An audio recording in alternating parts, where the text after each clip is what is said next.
Nous allons réaliser une extraction liquide-liquide. Pour cela, nous disposons d'un mélange d'espèces chimiques en solution aqueuse, d'une ampoule à décanter sur son support et d'un solvant extracteur. Du diode dans une solution aqueuse d'iodure de potassium ainsi que du sulfate de cuivre en solution aqueuse constituent le mélange. Du cyclohexane, substance organique, constitue le solvant extracteur. Un bécher de sécurité est disposé sous l'ampoule, celle-ci est débouchée et son robinet est fermé. Par la suite, le mélange est introduit délicatement à l'intérieur de l'ampoule.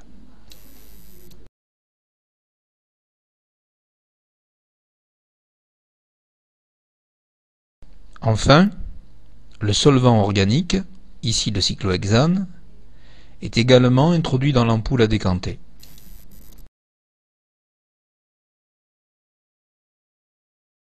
L'ampoule à décanter est bouchée, puis elle est retirée de son support. L'ampoule est alors renversée, puis, tout en maintenant le bouchon, on procède à une première agitation. Le robinet est ensuite ouvert, temporairement, afin de procéder à un dégazage.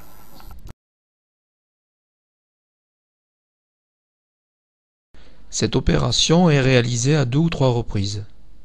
Puis, l'ampoule est redressée et disposée à nouveau dans son support.